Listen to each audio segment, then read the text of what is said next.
All right, bro. So the other day, yesterday, I was driving, and I was trying to toss up between two different things. Yeah. What I started out with fireworks, Yeah. and boredom. I couldn't choose. I was torn between them, Okay. and that kind of escalated to. Having fireworks stuck in your butt? No, it actually escalated to wedding rings and drunken orgies. Okay. What the You fuck got is anything? going on? Do you know which one should I go for? Oh, you know what? that was a much tougher question for me 10 years ago than Was it it? is now. Yeah. Fair enough. No Now worries. it's just orgies. How can it Orgies? progress from weddings? Well, that's why this is the true reason why I bought Laurence is because Because he I'm knows. trying to figure this out.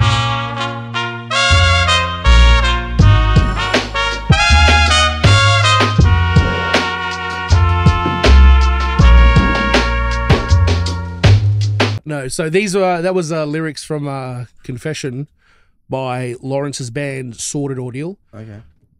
So today on the podcast, bro, we've got Laurence. Surprise. Laurence Hewson, the voice of Melbourne, voice of Flinders Street, and of course the lead singer, rhythm guitar, Rhythm guitar. Sordid singer of Ordeal. Sword. Yeah. I wanted to kick off the I wouldn't I say like that interview. name actually. Sordid Ordeal. It sounds like a Sordid Ordeal, huh? like a oxymoron.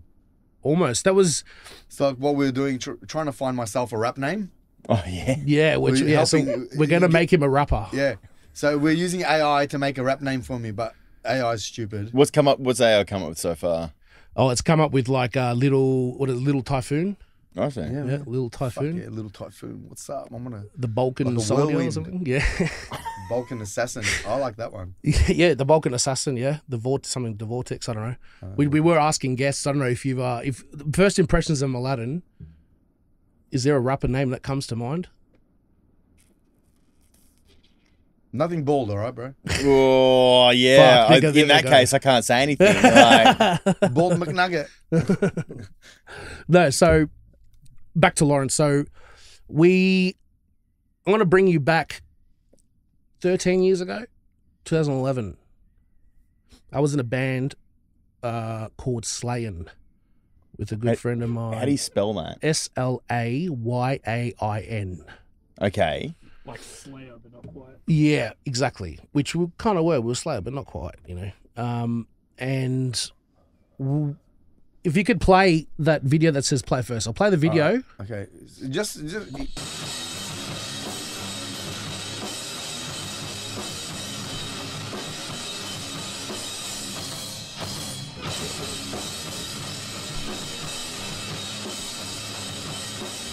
Is that you? That's me. Is that Epiphone up there? That is that Epiphone up there. Can I guess where this is? Yes, Wait you a can. second. Yes, you can. Is that Ben Wylie? Yes, it is Ben Wylie. And you guys were doing System of a Down songs that night? And this was at the Blue Tile Wow, Lounge. this guy's got a memory. Blue Tile Lounge. Yep. Friday or Saturday Yep. night. Yep. Yeah. Do you remember this gig at all? Yeah, I had a threesome after it. No, I didn't. It was a foursome, actually. That's holy shit. Is that me at the side there? That's you, bro. So it was packed. It was packed. There was about 30, 40 people for the Blue Lounge. It was a yeah. And you guys were the fucking best, front row, fucking rocking out. It was the fucking best night, and that stuck with me, bro. Do you know what it was for me? It was that I was massively into Toxicity at the time. Okay, yeah. As a record. Yeah. And I was just so intimidated by the production Yeah. on it. Rick Rubin, I think, was on Yeah, that, Rick that Rubin, record. he produced it, yeah. Yeah. I mean, as far as like producing goes, like Yep. he wasn't on the tools or anything. No.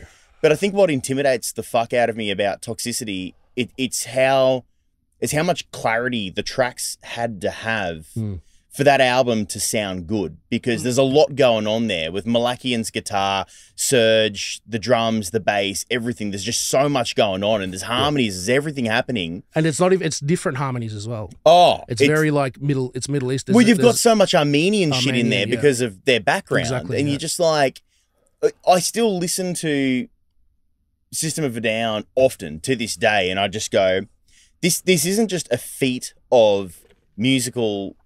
It's not just great feat of songwriting. It's a great feat of musical production that you can make something sound that fucking good. But didn't they open up like a book and read phrases out of a book to get those? The Bible.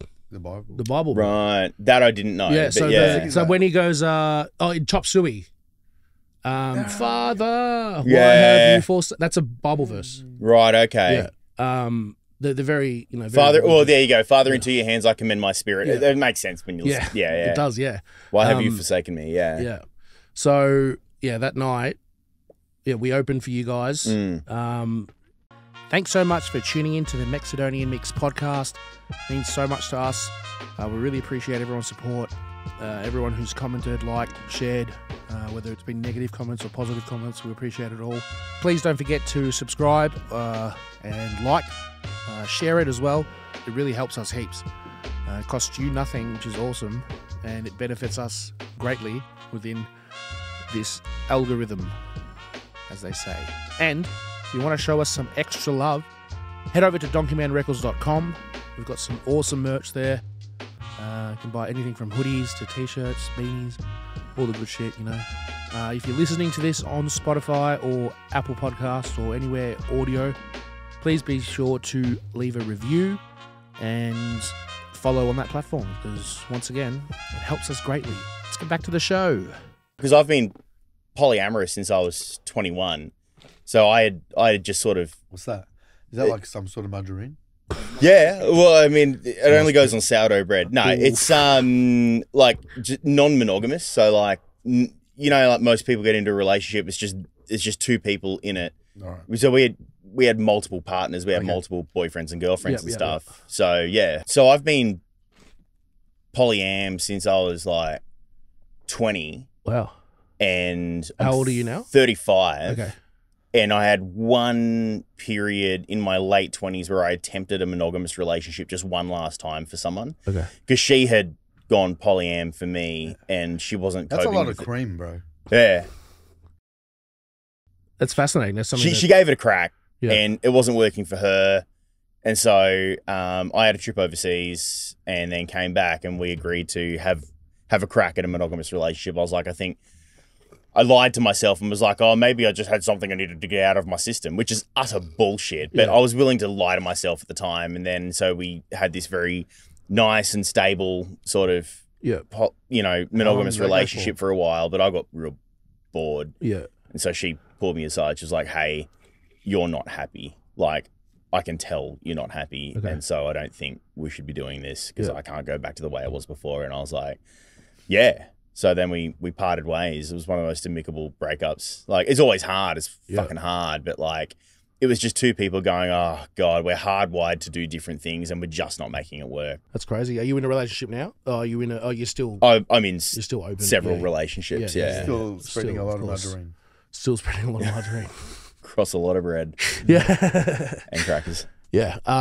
So you did briefly mention that night you had a foursome? Yeah. I think it was that night. It might have been another night. We played Blue Tile Lounge a lot back in the day. Yeah, so did like we had a residency, so to speak, there on a Monday night for a while. I can't remember. A sick place, bro. I know, right? Little place. What happened to it? It got under. Was it drinking? I think selling anybody? No, see, it didn't go the way the Barleycorn went, where they got shut down too many times by the cops because there were like kids drinking bottles of wine out on the street. But like, I think like have one look at it and sort of go, well, the toilets worked in reverse, a bit like the way Pony did. Yeah, it always stunk. I was going to ask you about Pony. Yeah. And the taps never worked. I think there was like one fucking pipe that come out of the bar with two taps on it, and they were almost permanently broken.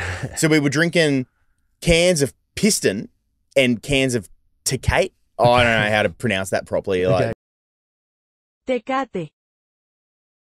But the Mexican beer. And so like, and they were like $3.50 or $4 or something, some stupid price. And it was just like, it really was just a hole in the wall that someone slapped a bar in, put a stage in and said, this is a music venue now. It was punk as fuck. Yeah. Like, it was loose as. And it was still in the Wild West days of the Wild West days of the Melbourne music scene. Yeah. So it was wicked, man. I fucking like it. Although like I don't know if you remember, but our drummer had a full cage drum cage with like 30 cymbals. It essentially took up. I don't know if you can see it in the video. Oh no, but I it can't took see the up- video. But that took up the stage was stage. tiny. Like, Yeah, well, it that's took up it. the stage. It was tiny already. Yeah. So if you've got someone setting up a continent Yeah. of fucking drums, like, It was insane, but it was fun. So I can't remember if we played at the Pony together, but what did you think of the Pony? Like, did you a pony back in the day. Because now it's what, the Boney, or is it? Well, it was Boney for a while. Now it's Cherry Bar. That's where Cherry Bar is Cherry now. Bar Yeah. there. Yeah, right. Yeah, So, yeah. because it was interesting, because back in those days, like in the late 2000s, Yeah. you know, leading into the 2010s. So you said this was 2011. Yep. But from like the mid 2000s until, you know, what, 2012, 13, you had the unholy trio in the city. You had Cherry Bar, Yep. Pony, and what was the third one? It was just a few streets over. Espy? No, No. that was in St Kilda. Oh, It was I can't remember the name of it. Ding Dong. Oh, the I think it was yeah, Ding Dong. So you had Ding Dong, Pony, and Cherry Bar all in that Yeah. trio. Yeah. And so you could just bounce between them all Yeah. night depending on who you wanted to watch. And like, It was wicked. yeah, it was great. wicked, Yeah. yeah. And Pony was probably like the loosest one out of all of them. Ding Dong was pretty like, you know, a bit fancier, a bit more formal. And then Cherry Bar sort of had its, you know, leather jacket thing going on, but Pony was just like Off its no holds barred. You know, it was just like Yeah. And then they had the punk Irish bands. pub downstairs. Oh yeah, it was O'Malley's. Irish-ish in a way, yeah. okay, But it was all just painted black and dark, and you know, like one of the most intense nights I ever had there was just sort of wandering upstairs for the 2 a.m. slot, and it was just King Parrot cutting fucking sick, and I'm pretty sure that was before Bite Your Head Off came out, which is like their biggest record, you know, and I had some fucking amazing moments at Pony, but you know, like that famous story of like.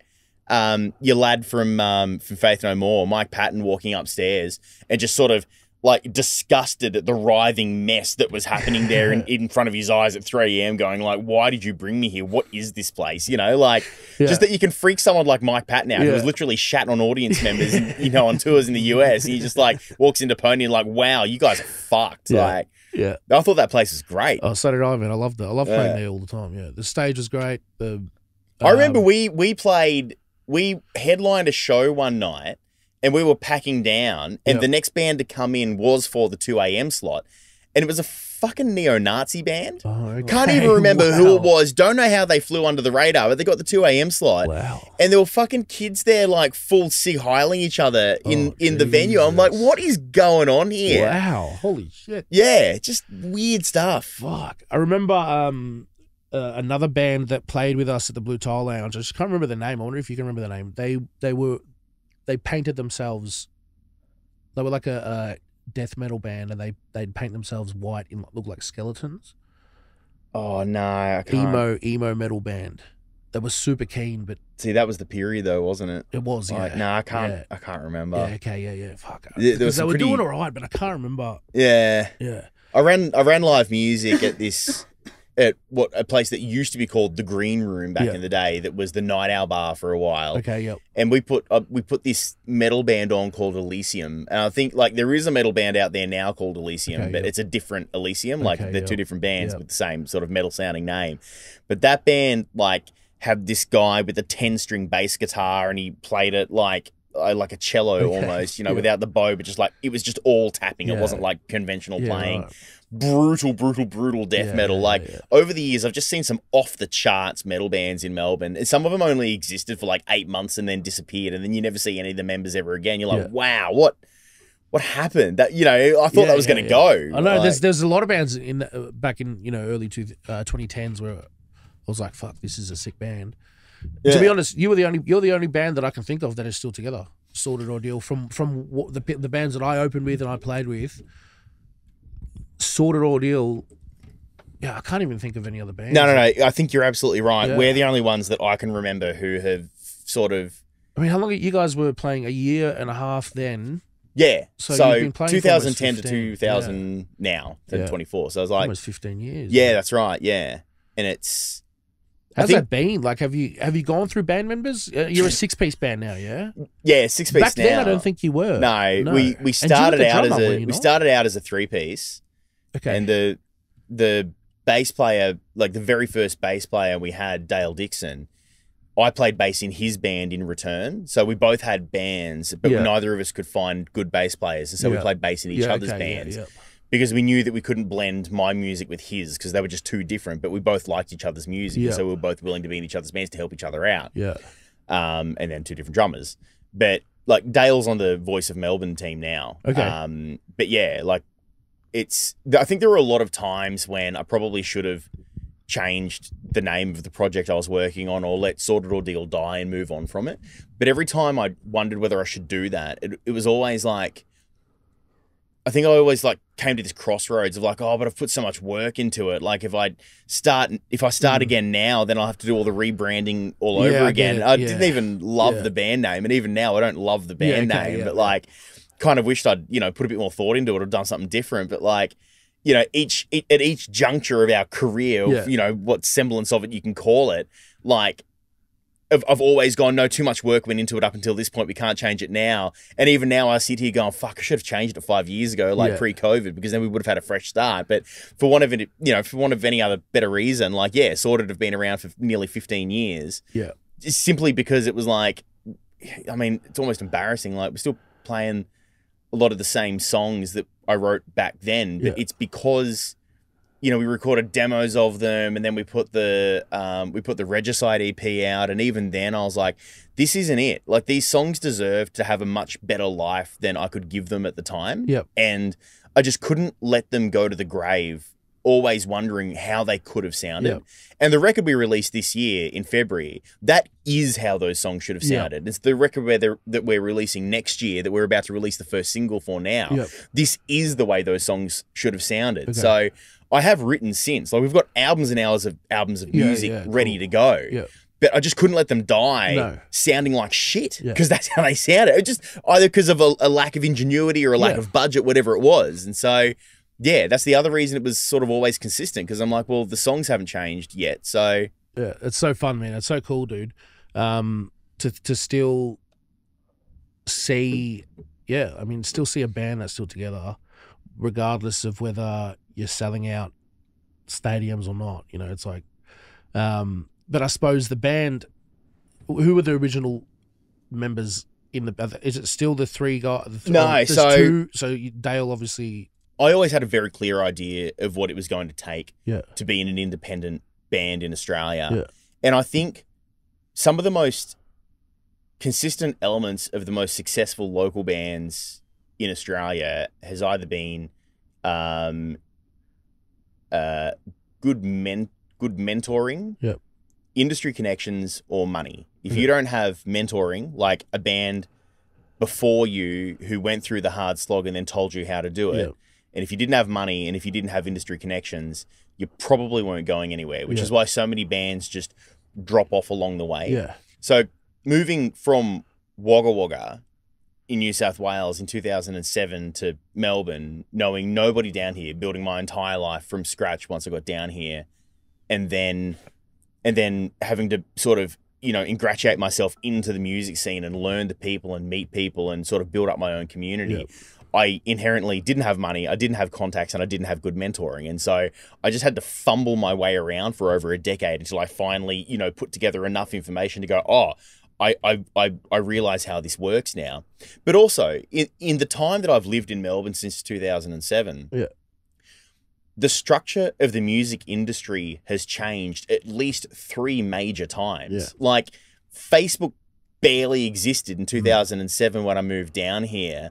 Spotify wasn't even conceived of then. And so in that time, we went from like I was going to Cherry Bar all the time. I was going to the Brunny Hotel all the time, and bands were selling CDs. Bands were still making CDs. That was still a relevant form of music medium. Still when I was in 2011, 2012, it was still CDs. Yeah, that's right. Yeah. And so, we went from that into, the burgeoning sort of music streaming services started to come out, but we saw iPods. Yeah. So you had to purchase the music online and then add it to your library, and then you walked around with it on your iPod, or you had to rip it or something like that. Yeah. And after that, then the streaming services came out, like Spotify, where you don't own it, you don't pay for it unless you're paying for a subscription, but you can listen to it. Yeah. So that's 3 major changes in the time that Sordid Ordeal have existed. Yeah. And so it like if I had gotten my head around the CD phase, then everything changed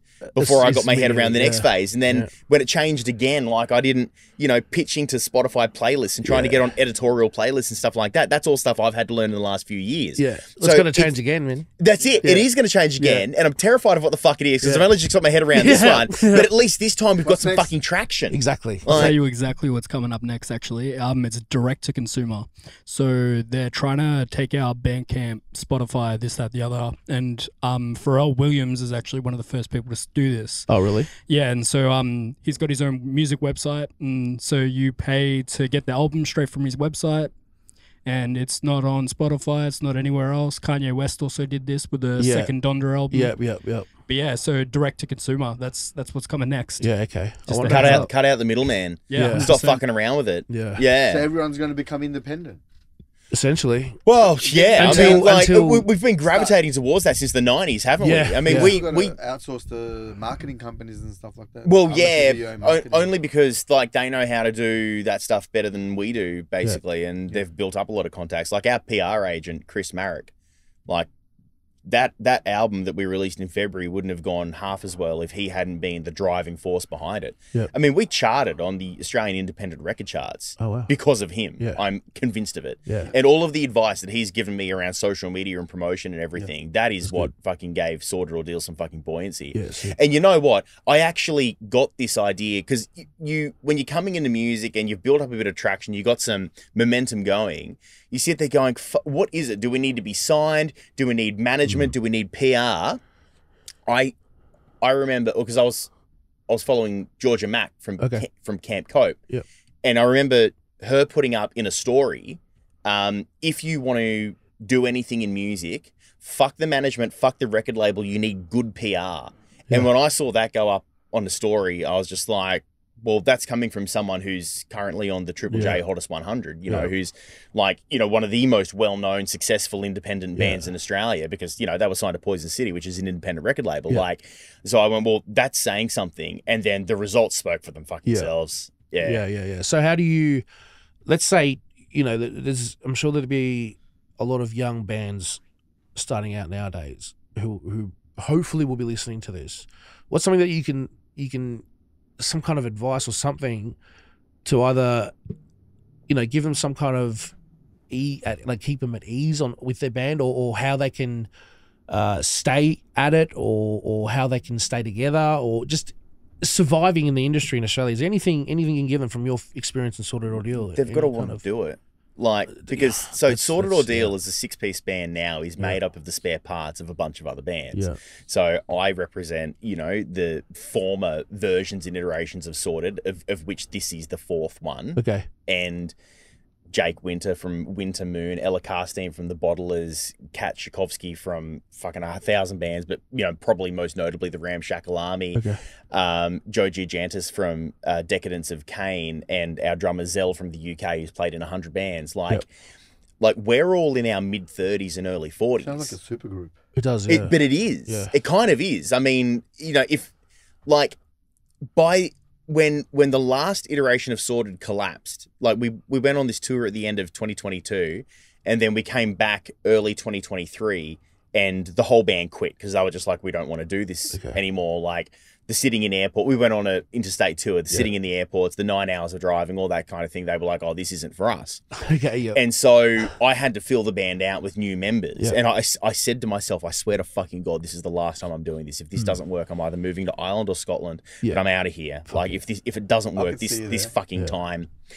And I made a project of it. I went home with my A4 piece of paper, and then the next day I went to a cafe and I wrote. I cut the fucking paper up into 4 chunks, and it was guitarists and then more guitarists down one half of the page, and then bass players and drummers. And for the next 2 days, I text everyone. I text everyone I ever played with at Blue Tile Lounge, at the Brunswick Hotel, at Cherry Bar, at the Barleycorn, at the Bendy Hotel, any sticky carpet, scuzz fest, fucking live music venue in Victoria that I'd ever played a band with. And like you said, nearly no bands from the early days of our era are still together. I contacted them on the hope that they were still holding out for something, that the band was ripped out from underneath them, that their project only ended because someone else didn't care, but they wanted to keep going. I texted fucking everyone. And the consistent thing I realized throughout it all was the ones who are 35 or 40 in that bracket that are still playing music are the ones who still give a shit. Yeah. Everyone else tried it on as an identity for a while. Or it was a hobby. But it was weird for me because at the Brunny Hotel on a Saturday night in 2012, like I'd play on a fucking 7-band lineup and everyone there was like, this is it. I just want to play music for the rest of my life. I'm hard in. And then I text those people 10 years later, and it's like, hey, I'm restarting Sordid. Do you want in? They're like, oh, I've got a corporate job now. I just bought a house and I've just moved to Darwin, man. Like, just all of that stuff. And I was like, oh, this is something you did for a while. But that it wasn't like that for me. No. Like, it was something like for whatever. It's your life. Yeah, it is. It's my whole fucking identity. And I'm not leaning on that for lack of something else to do. I mean, I've got Voice of Melbourne. I've got, other hobbies that I'm into. But like, more than anything in my world, in my life, I want to do something with. It's music. Yeah. And that's what the other members of Sordid Ordeal are same now. mentality. It's they are the most dedicated members of their previous bands. And of course, some of their ex-bandmates are in other bands as well. But like, when I'm talking to kids, now I'm like, if they don't have mentoring, if they don't have money and they don't have connections, then they're in for the fucking long haul. Like you've got to really want to do it. Otherwise, by the time you're 30, you're going to come to the same crossroads that 800 other musos that I played with over the last 15 years came to eventually, where they went, do I want a better life for myself where I work a job and I just eat my corporate shit, or, it means more to me to have a family or buy a house or I'm going to move somewhere quieter? Or do you want to commit yourself to this belligerently hard fucking slog of a road where I'm going to pursue independent music regardless of whether I have to punch my way to earn every single square centimetre of ground we make? Because that's what Sordid is. We don't get help. Like, it's everything we've ever achieved has always been done through pure tenacity. Exactly. So that's what it is for the kids now. It's like, you got to want to do it. Within that, there's 1,000 tips I could give you on what to do and how to do it. But if you're still doing this at 35, it either means you love it and you can't imagine doing anything else, or you made it. Because how weird is it that, like, I'm 35 and I'm only just now achieving things in Sordid Ordeal's career that a previous generation of bands had achieved by the time they were 25. Because the music industry had so much more infrastructure. It was so much more supportive. And it was less saturated. Correct. 100%. Yeah. Less saturated by everything. It was more localized because even not with music. It was less saturated. Like, music is now fallen under the content. And so now it's just videos, photos, music. Like, it's all falls under the same category. But in terms of, like, you're saying you need money, connections or mentoring. Just because you don't have those things now doesn't mean that they're not attainable. No, 100%. So that's, but it's easier to do now. It's easier to find mentoring now than it was 15 years ago. Like, because you can search online and find forums that people like, people at my level or above my level have put there about, guys, this is what you do. And it's that's helpful. But like, some of these kids don't even know what a mentor is. You know what I mean? No, you're right. They don't even know what to look for in a mentor. I've always they said, don't necessarily have that guidance. See, I think this is where, like, my advice is often so outdated. Like, even up until a couple of years ago, people who were coming up to me saying, what do I do? My advice to them was, go and hit the live music scene and meet everyone, shake every hand, and then get to the point where you're close enough with people that you're winding up at kick-ons afterwards back at their place with their bandmates, meeting people, shaking it, network the fuck out of yourself. That's what networking is. But you don't have to do that anymore, or you don't have to do it in such an acoustic way anymore. No, like, you don't. Electronic, like you do it digitally online and stuff, as opposed to. And I did it the acoustic way, which was turning up to Cherry Bar 3 nights a week for 5 years straight, meeting everyone who was anybody in the Melbourne music scene. These days, you can meet people out of your living room. And reach out to thousands. In 3 years, we'll all be wearing goggles and we'll be meeting us. You will. I I'll be staying at home in my bathroom. I'll be in my bathroom in my robe with an AR augmented reality. I'm sure you will be. Like, sorry, man. As a young person, though, I will attest. What's that mean, bro? Doing, I'm a lot younger than everyone in this room. Starting shit. Yeah. But as a young person in the room, doing shit the acoustic way and actually going to the venues, performing live, doing all the actual, like, I'm a fucking touring artist shit. Yep. Helps so much in the long run. Yeah. Still works. Absolutely. Tried and tested. Nothing's absolutely. fucking better. Because at the end of the day, especially now that we've gone through COVID, people want to get out, you know. Yeah, have people are scared tangible experiences and they're instead scared of it's gonna just happen living again, so vicariously through a screen. Exactly. Yeah. I And remember it's- when I first saw faces again. I was like, "Whoa, a smiling face!" Yeah. Fuck. It was glad they did that. surreal going to the fucking supermarkets. Yeah, and everyone started to take them off again. Hello, everyone, and welcome back to the Mexidonian Mix, mate. Proudly supported by Lumine XNeon.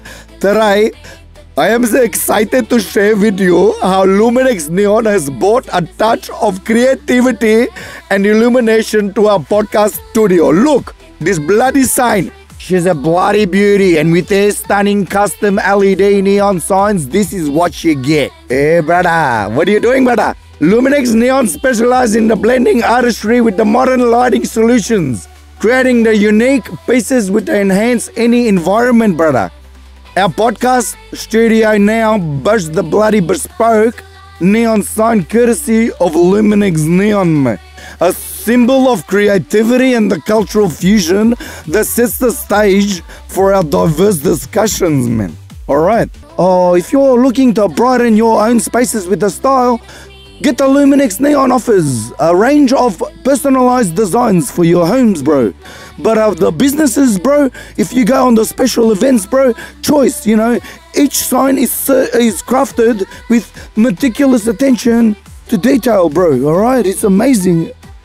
Ensuring it not only illuminates, but if you get the chili bin, it also inspires conversations and inspires ambience.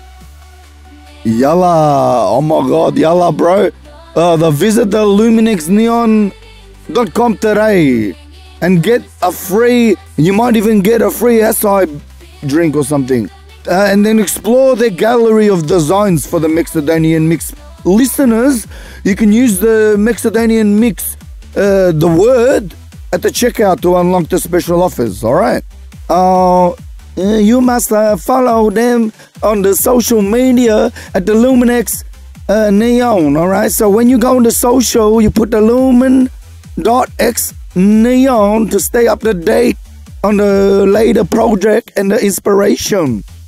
Howdy, partner. A huge thanks to Lumine XNeon for illuminating our podcast journey, for their continued support and celebrating diversity, creativity, and innovation. Stay tuned for more insightful discussions on the Mexidonian Mix podcast. I mean, I could talk about music and Sordid Ordeal for forever, right? But obviously wanted to get into your Voice of Flinders Street Station stuff, Voice of Melbourne. So how did... You've been on a few podcasts before. You've done a few interviews. You did your media run. So there's obviously a lot of information out there. So I don't really want to touch on stuff that you've already kind of mentioned. You come across to me like somebody who is just witty and hardwired and loud. funny and just fucking I mean, I saw you've got you got ADHD, you got all that kind of stuff. Yeah. How did you mix those two together? Because I feel like anybody else in that position, being a announcer at a train station, would be scared because there's a lot of people, but obviously because you're a musician, you've kind of done that in front of people. Oh, it was there any nothing. was that just you being you, or did you go into work one day and be like, you know what, today I'm gonna have a bit of fun? No, that was bubbling underneath the surface from the second they on that first day where we went for a training shift at Flinders with the guy I now work with as a colleague who was doing the training out of the academy. I was like sitting there rubbing my hands, like, give me the mic, watch this. And then they handed it over and I just went into it. Awesome. It just comes out like that. It's just, it's almost like the guy that did the Woolies, the Woolworths. He used to thank you, ladies and gentlemen, 15 minutes till we close. And he kind of did a similar thing. Yeah, right. There's versions similar. of me all over the world, though. Like, people send me videos of an announcer from London, in the underground that does, weird stuff. And then every now and then, that comedian, if I can't remember his name, did a thing with Bumble a little while ago. His comedy tour was called The Greeters Guild. Like, there's just some people are just hardwired to perform, especially when they got a microphone shoved in front of them. And I've just sort of taken it like fish to water every time. You see, I know Mladen is also the same. We're pretty much the same like that, right? Whereas, like, but for me, I wouldn't have even touched that job because I know that I wouldn't be able to help myself in making fun. Because to me, it's like, fuck, I don't want them to kind of, I don't know. I've got a different, personality when it goes to work. So I just found it interesting that you were like, fuck it, let's just do it. Let's go into it and let's see what happens. And it fucking worked, man. It was fucking, you got to go into a different mode as well. You've got to go into the publicly acceptable mode and not the obviously, blue tile lounge mode. Which is something I had a lot of practice in back in the day. I come from a militantly Catholic family, so the way that I was at school and on the street was not the way I could be in church and in front of priests and stuff. Yeah, of course. You knew your place. Basically. You were raised that way. You knew your boundaries. Yeah. Audience as well. Too. Yeah, I mean it's always good. It's funny. I was telling my my parents last night. I was like, "Oh, we've got Laurence coming round."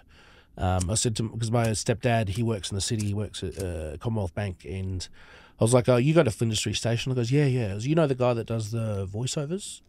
He goes, "Oh, yeah, the guy that he says the funny things." I was like, "Yeah, that guy is coming tomorrow." Mom's like, "Is he really?" I was like, "Yeah." I didn't know you guys knew him.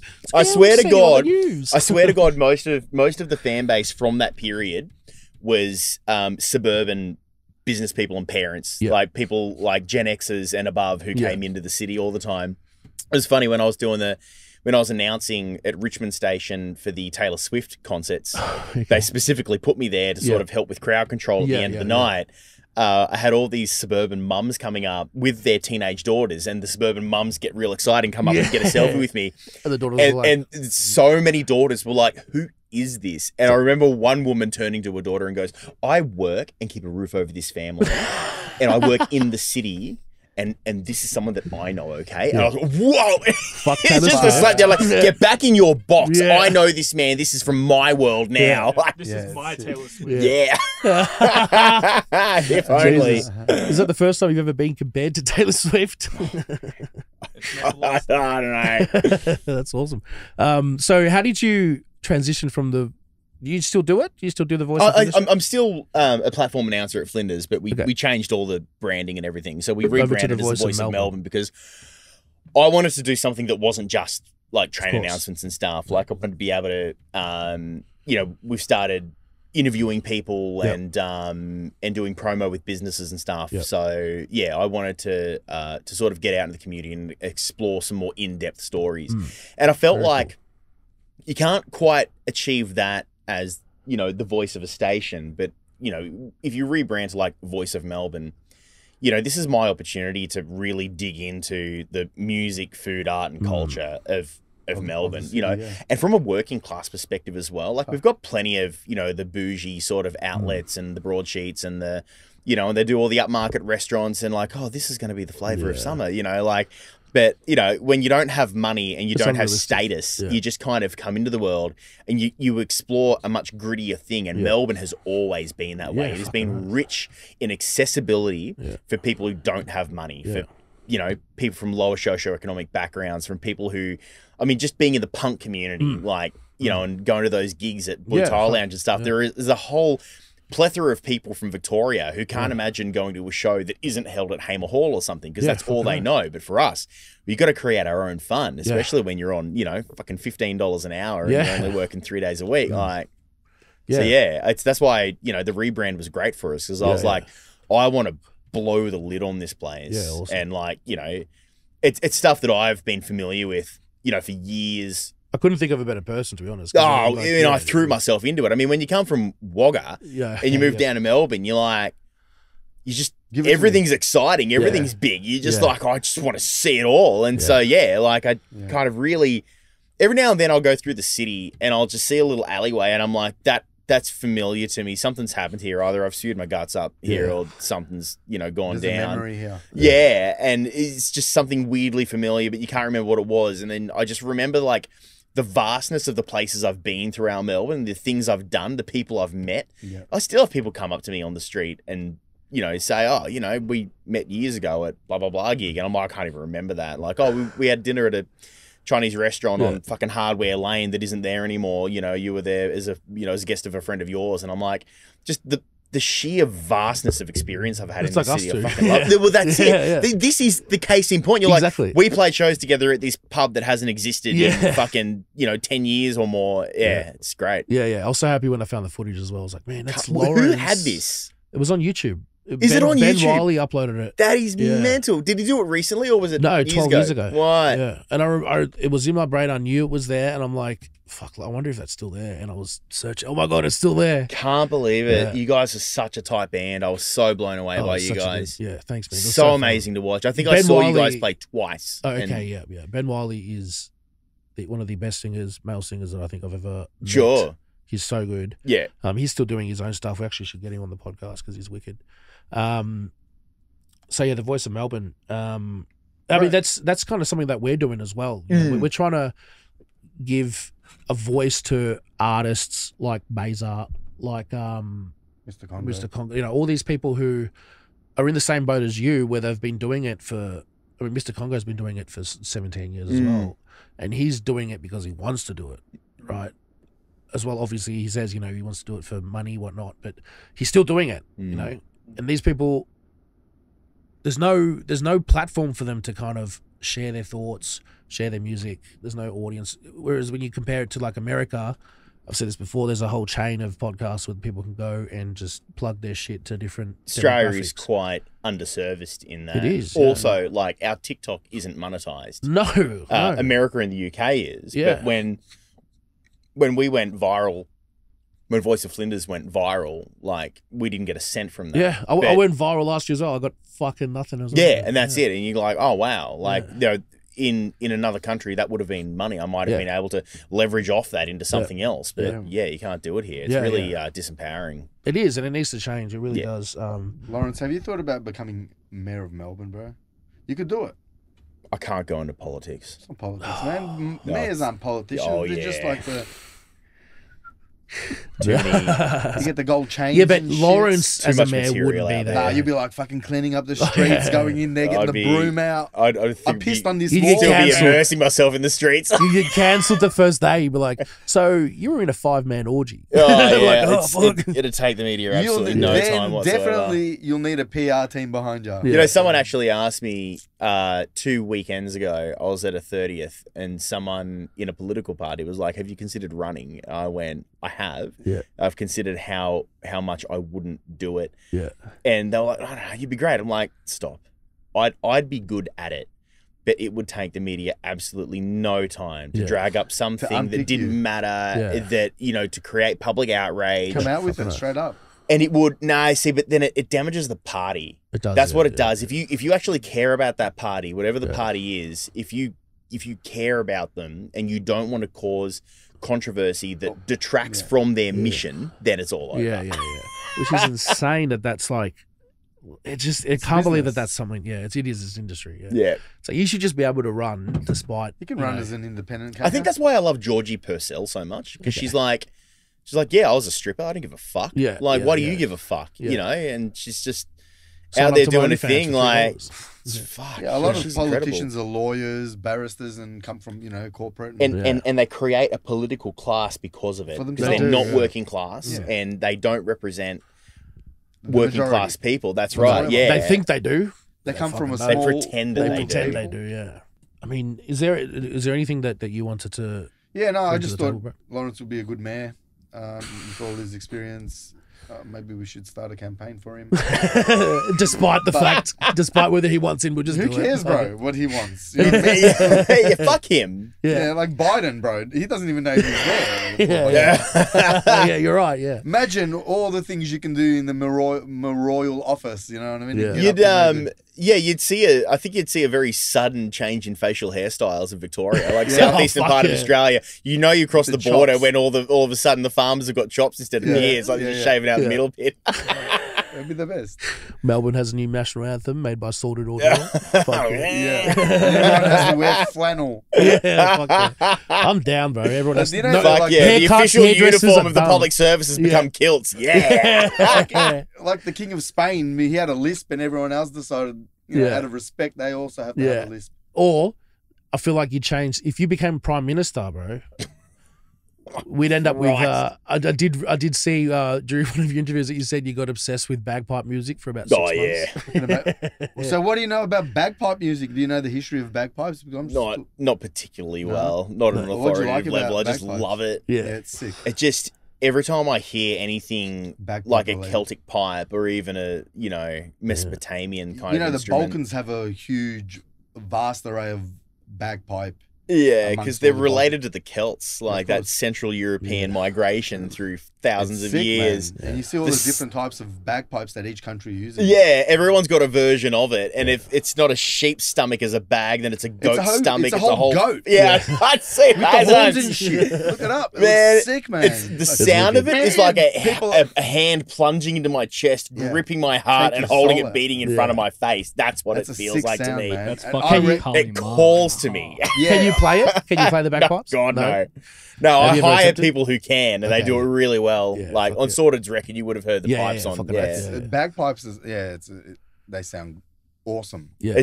It'll rally you to battle. Yeah. Yeah, if I became the mayor of Melbourne, we'd probably just With the invade bagpipes. Sydney. Yeah, your right? ceremony would be Yeah. sick, bro. Imagine would like be, bro. a fucking massive band, 12 people band, and Yeah. fucking bagpipes at the front. Yeah.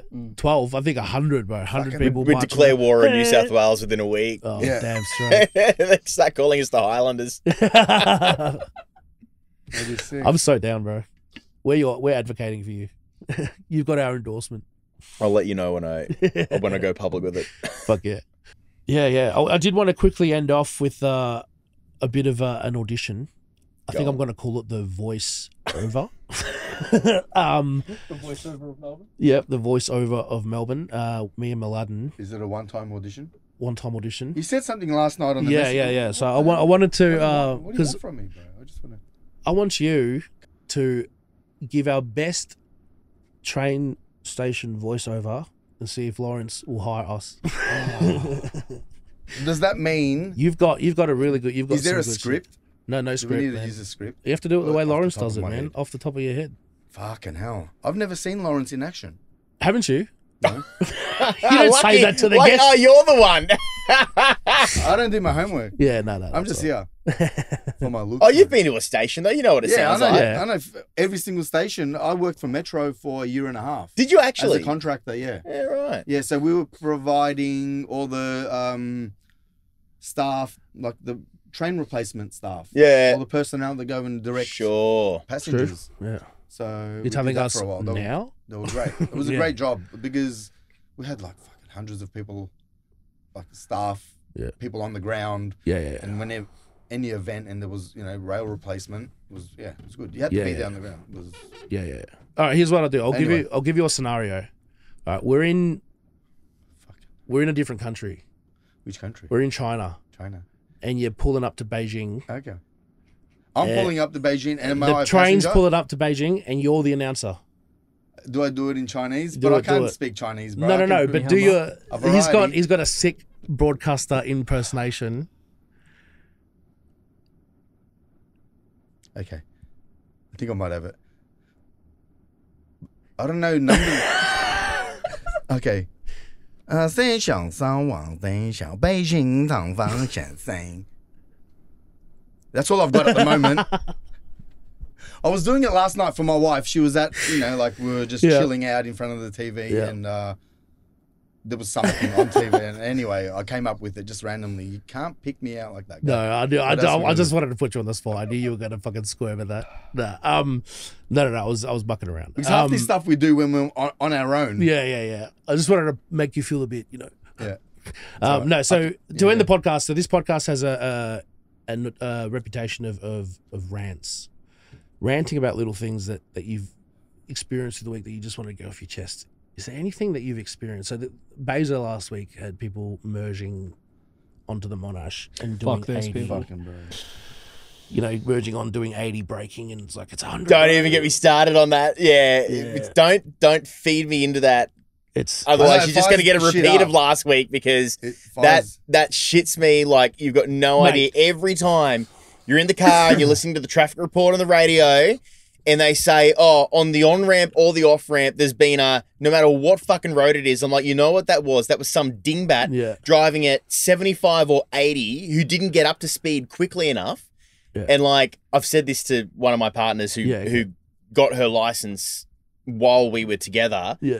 And very nervously approached the ramp a couple times. I was like, get up to speed. Yeah. You gotta be at 100 by the time you hit the highway. Do not be one of these idiots who's like doing 70 when they touch. Yeah. Otherwise, that's always how someone runs up the back of someone, and that's it. And people, it's not just the accident or the inconvenience. People die. It actually kills people. Yeah, like that shit, man. It really does. Yeah. It's like any relationship. Confidence is key. Yeah. You got to get up. Yeah, man. I've seen a lot of people. Yeah, it happened to me yesterday, and some chicks just like slipped in and just stays there. I'm like, bro, like you've just limited my ability to brake. Yeah. My braking distance. You just cut my braking distance down like to nothing. I feel like we could go on about drivers, to be honest, because it's like I'm not saying I'm a perfect driver. Neither am I, no. But people seem to forget that they're. Yes, it's like the term car has like really softened what it is we're driving. It's like it's a 3-ton fucking chunk of metal. It. Like people don't really realize it's a weapon. Do any of you guys ride motorcycles? No. One of my mates does. Right. So I'm a motorcycle rider. Okay. And I became a better driver when I got my motorcycle license. Because Australia Post paid for it because they were getting people licensed up again.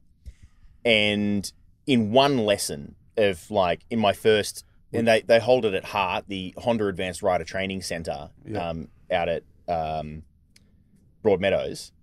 And in one day, I walked out of there and was just a better car driver. Yeah. Because the first thing they do is tell you everything about what danger you're facing when you go out on a motorcycle. And in Australia, you really do take your life into your hands. Like I worked with a guy at Australia Post who Australia Post attempted to bully into getting their motorcycle license here so that they could deliver on motorcycle and get off the push bike.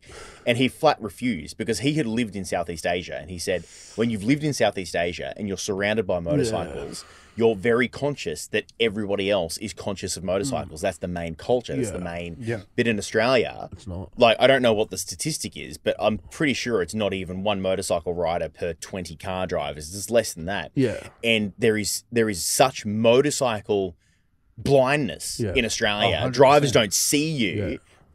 But that was Australia Post did a study on it, like on a series of accidents and near misses that they had, and they interviewed the car driver who clipped the motorcycle, and the guy came off, and the ambulance had to come. Like, what happened? Like, I didn't see him. He's a fucking bright yellow. He's a 6-foot lemon on a bright red motorcycle. Like, how'd you not see him? But it's just they're looking for the thing that could potentially endanger them. They don't care about the thing that wouldn't hurt them because the motorcycle's not going to hurt a car. So they don't care about it. It's all self-interested. Like there's one simple movement of the body that probably would have saved millions of lives, and it's just this. That's all it is. That's all you got to do, bro. Yeah, but it's just fucking check. But it's. I also think that that modern cars have turned people into worse drivers than they were before. Like all of these safety like mechanisms on cars, like reverse cameras, sensors, all that kind of thing. Cameras. Yeah, it makes you complacent. My mate, the comedian Brett Blake, does this great bit where like a car literally just backed into him. And the woman got out. The woman got out of the car and was like, "Oh, the sensor didn't go off." And he's like, "What happened?" The car just scanned this person, just went, no money, like worthless, not even barely a human being or whatever the skid is. And I was just like.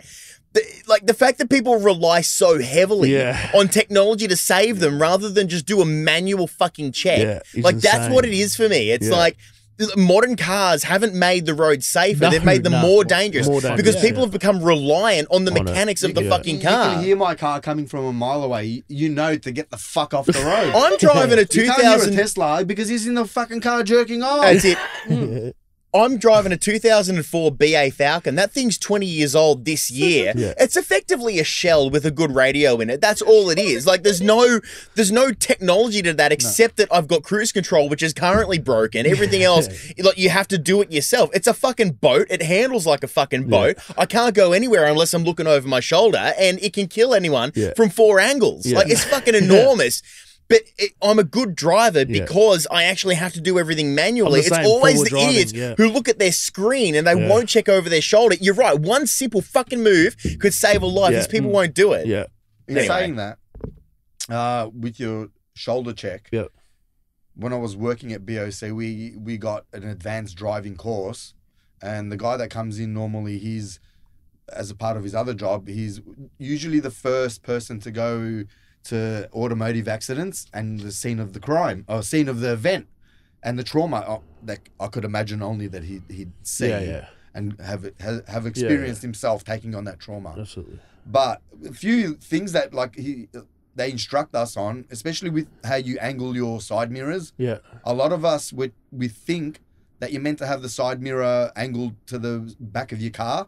Okay. Or your rear handle or whatever. Yeah. But it's actually wrong. It's meant to be angled to the next lane, directly to the lane that is next to you. So just based on that angle, you can see the whole lane next to and behind you. Yeah. You never have to actually turn your head by angling your mirrors properly. Because technically you're meant to have your eyes on the road all the time. All the time. And looking back, I mean, being in a car, like in a car dealership, we'd always only look at the front, reverse, side mirrors, and we never turn back because you've taken your eyes off the road. I've got an extra long mirror in my car as well, so I can see everything in that mirror as well as my side mirrors. How long is this fucking mirror, bro? It's long. It's about 3 kilometers wide.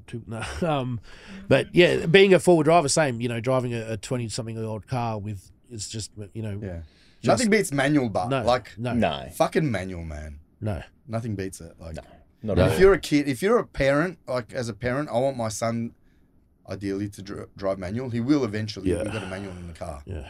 But for now, you want him to experience what other drivers are experiencing, you know, and kids that age on their L's to get the right sort of like. He's going to go to an instructor, and he'll have a similar sort of car. He's not going to have a fucking.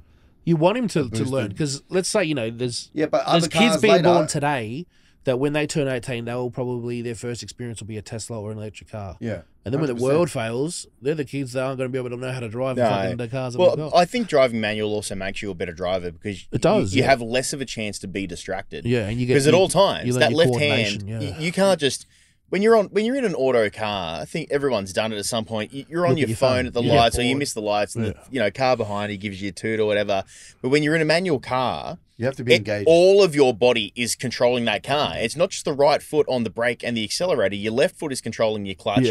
Your hand's controlling your gears, and you're steering with your right. It's a full body experience, so it doesn't give you as much of an opportunity to be shit. Imagine driving a tractor. How much fun that would be! I remember when I was at Man with a Van. I remember, like, we saw a sudden drop in the quality of drivers when they got rid of their manual trucks because they were no longer required to hire only drivers with a manual license anymore. And because of that, like, you just had shit drivers coming in, more accidents happened. That's crazy, man. Anyway, I think we'll cut it there, bro. What a fucking sick conversation. That's anticlimactic, bro. We're up here now. You just take it down. That's how we go, bro. I did a quick search with the motorcycle accidents. Oh yeah, there's been 42 deaths this year already. Oh wow. And there was only 20 in Melbourne or in Australia? In Victoria. Victoria. Yeah, and there was only 24 last year in total. Oh wow, so it's gone up. Yeah, it's nearly doubled. And what? How does that? Yeah, 7 months, but also 72 deaths of drivers and only 84 last year. Oh, okay. Yeah, for the whole year for 84 though, and then 72. How's it going up in 1 year? Statistically as well, like motorcycle riders make far less, chunk of the population. There's a lot of people in the city taking motorcycles to do Uber. A lot more people, higher demographic using these. They're shit. They're shit motorcycle and scooter riders. They're really shit. They're getting rid. Scooters are out now. They're getting rid of scooters. I saw that. Yeah, it's on the radio today. But my argument towards that is that there's a lot more of those type of riders out on the road that are Yeah. probably succumb to fucking getting, Yeah. especially if you're out there non-stop, increase your chances of. Yeah. There's for also sure. been 8 bicycles. 8 bicycle accidents. Yeah, no Yeah. deaths. Oh, deaths. Yeah, okay. Fucking, Yeah. this guy's full of good news, man. Now we're really ending it on a down low. How many survived? Do we know? Yeah, hopefully, this is some 10 points to survivors, Gryffindor. bro. I like that. Is All right, that bro. another nerd thing? Yeah, it's Harry Potter. Is that another nerd thing? I don't know, man. Lawrence, man, you want to quickly give a plug, bro? Where can people find you? You Oh, got yeah, anything coming out? You got anything you want to share? Sordid Ordeal is on Spotify. We've got our next singles coming out in September. Pop We've it. got a new video Can't clip wait. coming out with the burlesque dancer Ferry Mayer. Awesome. And our single launch is going to be on Saturday, October 19 at Stay Gold. Fuck, So sick, yeah. it's all happening. We're ramping up to another album launch. Awesome, man. I can't wait. I'm keen. I love your music. Love your band. Thanks, man. Love you. You're a sick guy. Great conversation, man. Don't forget to subscribe, like, follow. Check out Laurence. Check out Sordid Ordeal, Voice of Melbourne, Voice of everything. Soon to be the Mayor of Melbourne. Peace. Prime Minister. Prime Minister. Hey, thank you so much for tuning into this episode. I hope you enjoyed it. Thank you so much for sticking around this far. Be sure to subscribe. Be sure to like. Be sure to share. Comment. Say something. Whatever you want. Take it up with us. We don't care. We might read it on the next episode. Peace.